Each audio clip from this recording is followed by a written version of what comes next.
بسم اللہ الرحمن الرحیم۔ السلام علیکم ورحمۃ اللہ وبرکاتہ۔ میں ہوں آپ کا ہوسٹ حافظ محمد عابد نقشبندی۔ یہ ہے کام کی بات میں تمام ویورز کو خوش آمدید۔ احباب ذی وقار، آج بات کرتے ہیں دنیا کائنات میں جتنی جوہر نکالنے والی مشینیں ہیں، سب سے بہترین جوہر کون سی مشین کا ہوتا ہے؟ دیکھتے ہیں قرآن مجید فرقان حمید سے۔ سورہ نحل ہے، 14واں پارہ ہے۔ اللہ رب العزت نے ارشاد فرمایا، وَأَوْحَىٰ رَبُّكَ، آپ کے اور میرے پیارے آقا صلی اللہ تعالی وسلم سے مخاطب ہو کے خلاق کائنات نے ارشاد فرمایا، وَأَوْحَىٰ رَبُّكَ إِلَى النَّحْلِ، آپ کے رب نے شہد کی مکھی کی طرف الہام کیا۔ الہام کیا تھا؟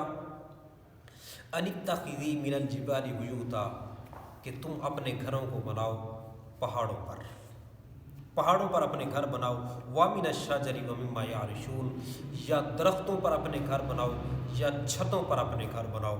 تو جو حکم شہد کی مکھی کو ملا تھا، آج تک وہ اس حکم کی پابند ہے، اس پر عمل کر رہی ہے۔ تو اب دیکھیں گے جب بھی کسی شہد کی مکھی نے گھر بنایا ہوگا، یا وہ پہاڑوں میں ہوگا گھر، یا کسی دیوار چھت پر ہوگا، یا کسی درخت کی شاخ پر ہوگا، اس کے علاوہ اسے اجازت نہیں کسی جگہ پر وہ اپنا گھر نہیں بناتی، کیونکہ اللہ رب العزت نے الہام فرما دیا۔ فرمایا پھر آگے کیا کرنا ہے؟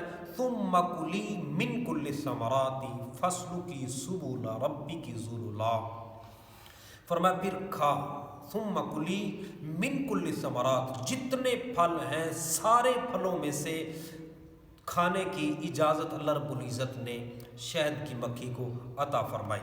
فرمایا کھا، ان کا جوس جو ہے، رس ہے وہ چوس، اور فَاسْلُكِي سُبُلَ رَبِّكِ، اپنے رب کے راستوں پر چل، جو کیا ہے؟ ذُلُلَا، تمہارے لیے بڑے نرم ہیں، بہترین راستے ہیں۔ تو مکھیاں جو ہیں وہ بھی اپنے راستے پر چلتی ہیں جو خلاق کائنات نے انہیں عطا فرمائے ہیں۔ آگے ارشاد فرمائے، یخرج من بطونہا، اللہ رب العزت پھر اس کے پیٹ سے نکالتا ہے کیا چیز؟ شراب، ایسا شربت، ایسا شراب، ایسا شہد، مختلف الوانہ، جس کی مختلف جو ہیں وہ کلر ہوتے ہیں، مختلف رنگ ہوتے ہیں، فیہ شفاء للناس، فرمایا اس میں لوگوں کے لیے شفا ہے، اس میں لوگوں کے لیے تندرستی ہے۔ وہ تندرستی کس لیے ہے؟ مثنوی شریف میں تفسیر خزائن العرفان میں اسی آیت کی تفسیر میں انہوں نے بیان کیا ہے کہ مولانا رومی رحمۃ اللہ تعالی علیہ نے مثنی شریف میں بیان کیا ہے کہ جب شہد کی مکھی پھولوں کا رس چوس کر، کسی بھی چیز کا رس چوس کر جب واپس اپنے گھر کی طرف جاتی ہے، تو راستے میں آپ کے اور میرے پیارے آقا صلی اللہ تعالیٰ علیہ وسلم کی ذات پر درود پاک پڑتی ہے، جس کی وجہ سے وہ رس، کوئی کڑوا پھول ہوتا ہے، کوئی کسیلا ہوتا ہے، کوئی میٹھا ہوتا ہے، درود پاک پڑھنے کی وجہ سے وہ رس جو ہے وہ بالکل میٹھا ہو جاتا ہے۔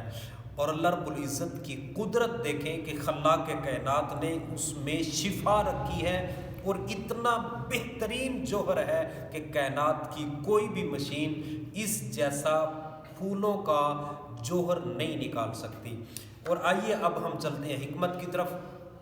تو تازہ شہد جو ہے، بالکل جو تازہ اس کے گھر سے حاصل کیا گیا ہو شہد کی مکھیوں کے، اس کا جو درجہ ہے وہ پہلے درجے کا گرم ہے، جی ہاں، وہ کم گرم ہوتا ہے جو بالکل تازہ ہے، اور دوسرے درجے کا خشک ہوتا ہے، اور جتنا پرانا ہوتا جائے گا اتنا وہ گرم زیادہ ہو جائے گا۔